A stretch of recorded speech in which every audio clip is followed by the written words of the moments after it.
Alis kami ni Jermaine. May pipick upin lang kami sa Auburn Bay. Punta kami kala Sis Bianca. Tapos siguro, kasi may malapit na superstore din doon sa May Seaton. Baka mamili na rin kami kahit na pang ilang ano lang. Kahit pang 1 week. Kasi sabi ko nga, hindi na ako mag-grocery na sobrang dami dahil nga malapit na yung bakasyon. Ayoko may maiwan na pagkain sa ref. So let's go. Medyo ano ngayon, medyo windy. Tsaka kulimlim. Dito kami sa superstore sa Seaton. Nakaadaan na kami kay Sis Bianca tsaka kay Rocky. Yan, thank you sa kanila. Kaya mamimili muna kami saglit ni Jermaine dito.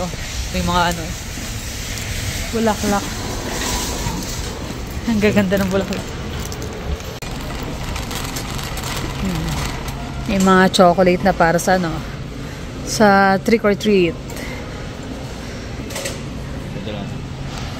Saan? Diyan ba sila? Ay, punta pala ako dyan. Kailangan ng mga ano pala. May baby. Sige natin, may ka na kailangan.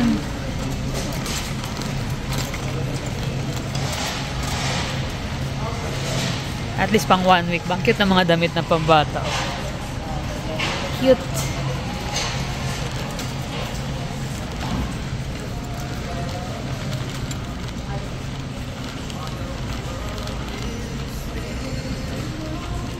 Tingnan ang laruan yung isa. Hot Wheels. Every time pumunta ng superstore yan tumitingin.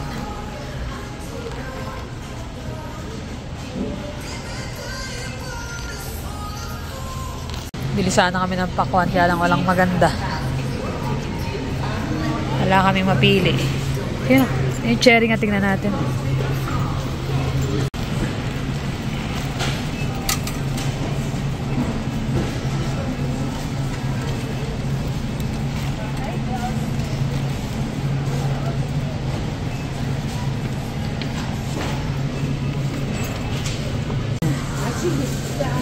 Kala ko, hindi ka pa nakapili eh. So, tama na yun. Masira lang. Para tayo ito. Dito kami sa mga candy ni Jermaine. Gusto kong bilhin sa mga bata. Magugustuhan lang ito eh. Nerds na cluster. Naalala ko nung huli kami nasa Pinas. Bumili tayo nito. Magkano? 300. 300. Yung ganito kalaki, 300. Dahil bumili ka nun, diba? Eh, dito, 379. So, mas mura pa rin. Bili ko nito. Pang uwi sa kanila. Tsaka yung pula. Sarap din yung pula. Siyempre, yung mga candy. Ilan lang naman yung mga bata. Pamangkin namin. 3 sa side namin. 2 sa side nila, Victor. 4 pala side namin. Kasi kaya isa kasi malaki na. Binata na. Dito na kami. Bayad na. Kinuha ko yung Nerds na blue na lang para lahat ng bata pare-pareho. Lalo si Bulilit, si Yena, mahilig sa pochi. Yan, magugustuhan niya ang Nerds na yan.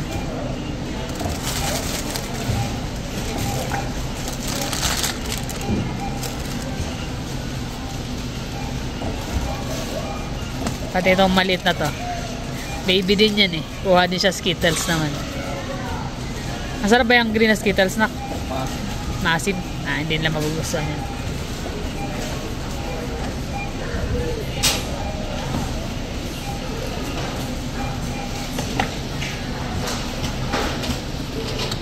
So yan, bahay na kami. Yan na yung napamili.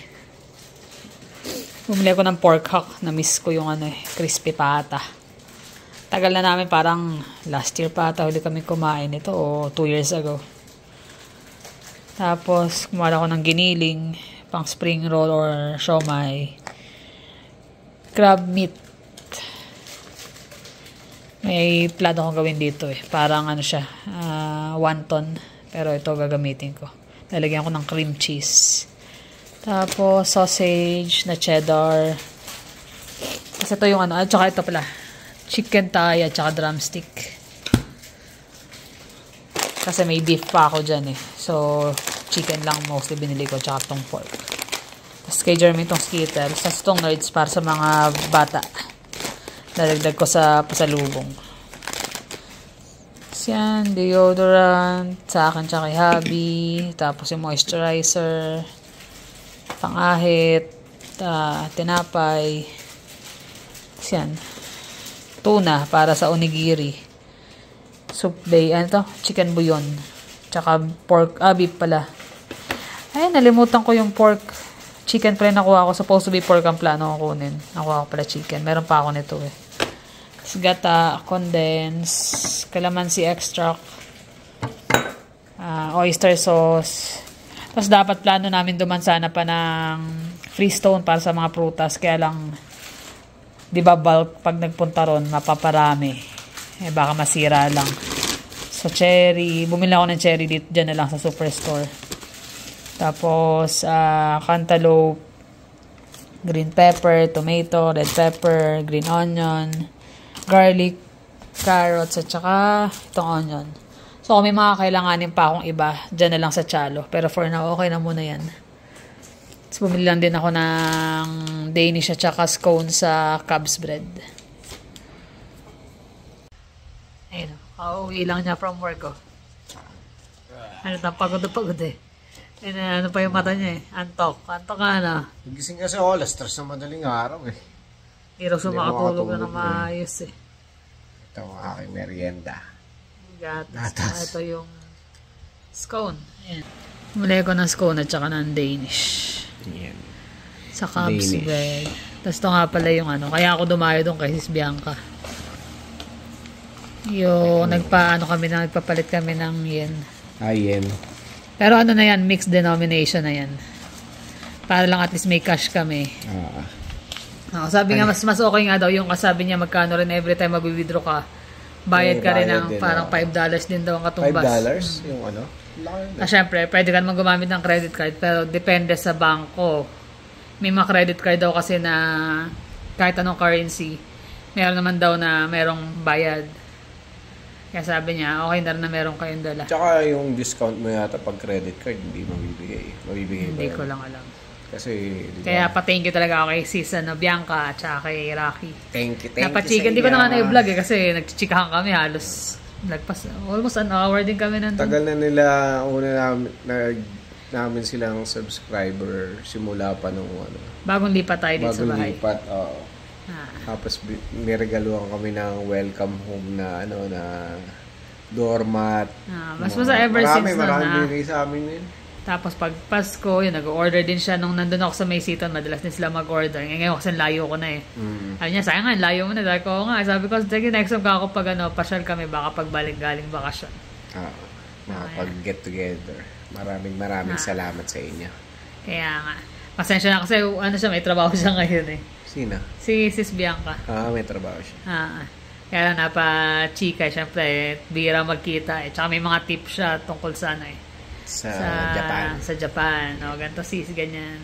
Saan kayo sasakay na mas mabilis. Yun ang mga maganda. Laking bagay yun eh, yung mga ganyan. Lalo syempre first time namin. Sabi niya, nako for sure, sabi niya, pagbalik nyo ng Japan, magpaplano uli kayong bumalik.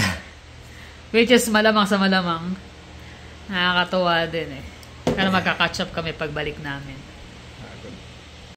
Yan na, naluto na ang crispy pata. Tagal na din. Saka yan, air fry naman, hindi siya pinarito.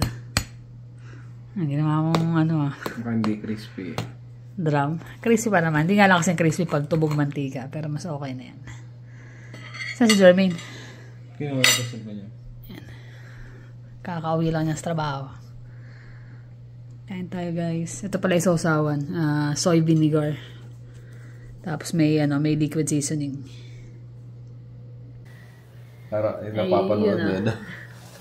Pero tapos ang namin manood ng Dracula. Maganda din eh. Kaya lang kamatayan Dracula, iba-ibang version na napapanood. Kaya nakakainis yung ibang part eh. Ganun talagang mga movie, yung mga unexpected. Kasi pagkakain ka ngayon, inuman kami ng kape kasi parang pag hindi ka nasanay kumakain ng ganun, yung mga sobrang mantika at saka parang nakaka-umay. Umay. Dahil tagal namin di kumain ng ganun. Although air fried naman siya, hindi naman siya yung tubog mantika nga. Kaya hindi siya ganun ka-oily. Pero yung kinakain mo yung di ba? Gara, parang iba. Dami. Ang ganda nung ano nila yung pera nila. Lapad to, di ba? Ito yung tawag nila lapad Pilipinas dati. Ang ganda. Yung yung itsura niya. Yan. 1,000. Yung 1,000. Magkano yan? Sabi? $10. $10. Yan. $10 per... $10 ba per 1,000? Or... Yun nga, sa $10. Tinuro ako ng konting tricks ni sis Bianca Takpan mo nga lang daw yung dalawang 2. Zero. Ay, dalawang 0. Dalawang 0, yun yung yun yung amount na into Canadian. Ito, 20. $20. $20. So, pinamix ko na. Ito, 50. 50. Ganda ng kulay. Nippon. Tapos, parang, para yung sa Korea. Kaya lang sa Korea kasi iba-ibang kulay. Ito, 100. 100 ba? $100. 10,000 yen. $100. Kaya, namin, at least ready na. At least meron kang, paunang... May ready na. Pagkadating na lang doon, madali nang either bayad through credit card or withdraw. So, malalaman. Excited na kami. Lapit na. Long dahil days na lang. Uwi na yung kasama ko na Bukas. Uwi na yun. 2 weeks yun. 2 weeks. Pagbalik nun, ako naman. Kami na ang kasunod. Ay, naka. Kaso itong na to, sa amin pa lang, yung mga bata, dollars ang dala. Bakit hindi na sila nagpapalit? Wala nga sa loob ko kasi nga, isip ko ito lang muna ipapalit Baka pwede pang mag-request. Hindi nakakaya na kay sis Bianca. Tsaka may biyahe na sila, di ba? Last week ko pa in-order. Okay. Aalis sila, so magiging busy lapit na nga nung uwi natin. Pero meron na, good start na yan. Kasi madali naman sa mga 7-Eleven daw doon. Mag-withdraw or bayad ng credit card. Mahalaga lang naman basta bayaran mo right away. Kaya yun, ready na. Ang kulang na lang pala yung maleta. We'll see bukas ng hapon, baka maghanap ka. Tingin na maleta. May mga nabibilan sa marketplace, mga bago naman. Hindi naman siya luma. Kaya baka kaya lang hindi namin alam ang quality. So, meron sa sa Rosario, pwede tayo mag-check. Tingin tayo. Or Walmart. Kahit sa Amazon, nakakatakot bumili. Baka mamaya hindi gano'ng katibay siya. Pagbabali-bagan yun, sigurado. Hanap tayo. Kahit isa lang muna siguro or dalawa. Yung pangalawa sa Japan ka na bibili. Pwede naman. Wala naman tayong bitbit masyado. Yung mga chocolates na. Tapos backpack lang. Backpack, kanya-kanya kami. Para yun na ilalagay yung mga kanya-kanya ng gamit. Sabi ko, masyado magdala ng maraming damit. Kasi pagdating doon, bibili rin naman. Tsaka mura daw sa Uniqlo doon yun na lang. Maganda rin ng maganda rin ng tela. Actually, ito mga ginagamit ko mga t-shirt, mga Uniqlo to Kaya medyo talaga backpack muna yung dala lang namin. Tapos pagdating na lang doon, kung may mabibili, tsaka na lang bumili ng luggage, no? Mura naman daw luggage doon mga nag-vlog din, di ba? May mabibili ng mga murang luggage. Kasi palagay ko, makadalawa lang kami. Yung isang dala namin dito, tsaka which is pasap sa lubong, tsaka yung mga pamimilihin doon. Tsaka yung ibang mga mabibili pa ng mga, siguro, kasi titingin din ako ng mga bahala na video games na hindi nabibili rito. Kahit Japanese siya. Tsaka syempre, sa mga bata, for sure, bibili din yan doon. Ilalagay na lang namin sa box, tapos papadala na lang namin from Japan to Canada post. May mga nagbablog din kasi na about doon na nagpupunta sila ng Japan post, tapos ipapadala. Parang through cargo, inaabot ng isang buwan mahigit. So, enough time yun. So, bago kami umalis doon, siguro papadala na namin para pagdating namin dito, tsaka palang darating yung bagahe. Not bad pa rin yun, kaysa bit-bitin pa namin yung mga pinamili namin. Tsaka hindi naman yata ibababa sa yun. Hindi yun, malamang may yun. May bibigay na. Yung letter lang. Letter na pipick upin mo. Kaya, mas maganda yun kasi nasabi nila nasa $100 daw. Actually, napanood ko nag-vlog doon, Canadian din Ano mga pinagbibili niya? Bumili siya ng mga yung mga teacup, Yung mga ano talaga, collectibles. Mga collectibles, mga teacup, kung ano-anong mga anik-anik. Sabi nga ni Sis Bianca, ako, for sure, marami kang bibili. Mahilig pa naman kayo din sa mga gaya namin, mga kung ano-ano. Sabi ko, oo nga, kaya nga ako plano namin, gano'n, is yung pamimili namin na para sa amin, papadala na namin dito. Kasi yung mga sa Pilipinas na dadalhin namin, mga pasalubong na lang. Pasalubong na lang doon. Tsaka hindi mo na bit-bit, di ba? Kasi bibit-bitin mo pa ng Pilipinas, mag-stay pa sa dagdag pa sa cargo mo. Syempre, may mga gusto ka rin sa Pilipinas na bilhin, di ba? Marami doon. Si Jermaine lang, nag-enjoy sa Lazada at saka Shopee. Pero ngayon, baka hindi na masyado yun. Hindi na. Dami na rin gamit. Natuto na rin Paano hindi? Last time, ang dami namin dala talaga. Nag-extra pa kami ng ano. Bali, share din naman namin sa inyo namin doon. Sigurado meron yung mga aberya. For sure yun. Huwag naman sana. Hindi, meron yung kagaya na lang dun sa airport sa Pilipinas. Kasi nung uwi naman natin nung nakaraan, wala naman tayo nag-aberya. Itong huli, yung 2023. Yung huli, doon. Pero nung 2018, wala talaga. As in smooth. Ano pa yun nag-book ako through online. Tapos nung huli namin 2023, dahil yung usual namin pinagbubuka ng ticket. Doon na nagkandaloko-loko. Nagkaloko-loko na. Kaya ngayon nag-book ako, rekta na, WestJet. At least magka-problema nandito. Or kung sa Cebu Pacific man, nasa Pilipinas kami, mako-contact mo. Kesa yung third party. Third party kasi maraming mga ngayon Kagaya na lang napanood namin nung nakaraang araw, di ba? Yung Pilipina na nagbubook siya ng mga parang travel agency, no? Oo. Pero parang nangyari middle person lang siya. So, kukuha siya ng mga customer, tapos yung tiga Pilipinas ang magbubook. So, ipapasa lang niya. Pero nagbabayad na sa kanya yung mga tao. Tiga rito yun sa Calgary tayo? Hindi ko lang kung saan. Basta tiga rito sa Canada. Calgary. Tapos ang nangyari, yung unang mga bookings nila, nakakaalis sila. Pinatitikim lang sila. Parang pinapahagat. Tapos yung mga sumunod na is yung iba nag-book ng isang buong pamilya sila. 6, 7 sa isang pamilya. Kasi mura daw, 600 plus. All included. All included. Pero kung ako yun, syempre, minsan, rin tayo mga too good to be true Too good to be true. Ingat-ingat kasi. Ng mga deal, syempre, medyo alanganin yun. Lalo sa panahon ngayon, ang mamahal na ng bilihin. Tapos makakakuha ka ng ganun, parang dito to. Huwag niyong kagatin kasi sayang yung time and effort, lalo na yung pera. Gaya nun, isang buong pamilya sila, 7. Isa, 7 sila. So, 600 plus na lang, magkano pa yun. Tapos, syempre, yung iniisip mo na dapat memory ng buong family, masisira dahilan doon. Canceled, ganyan. Tapos, hindi na nila makontak. Kung ano mga... Nagsampa na ng kaso yung Pinas yung agency sa Pinas na nagbubook Sila kasi yung nagbubook ng Kasi walang nakukuha na na payment Kinukuha niya na yung payment. Tapos hindi niya bali ni-scam niya yung customer tsaka yung mismo travel agency. Yun nga. Magaling din ang style niya kasi yung mga unang bookings pinaalis. Nga naman, sa second time, matitiwala na sa kanya. Kasi napaalis niya. Napakagat niya na Kaya huwag kayo masyado magtitiwala sa mga ganun. Yung mga offer na gano'n, ganito, ilang araw kayo, 5 days ba yun?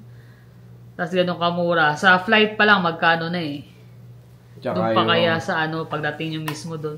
Maraming mga nangyayari, mga scam na ganun. Kaya ingat-ingat, sayang yung syempre excited ka na, di ba? Sayang, pati yung panahon, halimbawa, nag-book ka na ng off sa trabaho. Oo. Tapos lahat kayo excited. Ang nakakainis yun, madidismaya kayo buong family. Tapos sa bahay ka lang pala, mga staycation lang mangyayari. Inis ka pa kasi, syempre, dahil sa expected mo nang alis kayo. Kaya talagang ingat-ingat. Kaya kami ngayon, nadala talaga kami last time. Sobrang dala. Kung nanonood kayo nun, naku po. Kung nakita nyo yung stress namin na nasa Pilipinas pala kami na, hindi namin makita yung bookings nyo ng Vancouver to Calgary. Sabi ko, posible. So, nandun ka pa lang sa flight, pauwi, hindi ka na mapakali. Meron pa kaming layover ng Hong Kong ng last time. Tapos, sabi ko, paano gagawin natin? Hanap ako ng message ako sa walang reply, yung third party nga na booking, booking. Ano pangalan nun? Flight Hub. Ayun, Flight Hub. Pero marami kasi nag-book din doon na okay naman na mga kakilala ko na nakakaalis. Tayo rin, di ba, nung una? Kasi kami nung una, hindi, kahit nung unang uwi ko pa, flight hub din yun. Flight hub eh. Pero maraming pero dahil nga, siguro sa dami nilang bookings din, di ba? Kakaroon ng problema. Natsyempohan kami. Kaya all the way pa uwi kami noon, pagod na pagod. Buti na lang. Hong Kong to dito, tulog lang eh, dahil nga sa pagod eh. Buti na lang yung babae doon sa, sa Canada, Air Canada. Talagang inasikaso niya rin. Di, tsaka tumawag ako nun sa mismong hotline nila eh. Isang oras ako nasa phone. Sabi niya, may record talaga eh. May record sabi niya.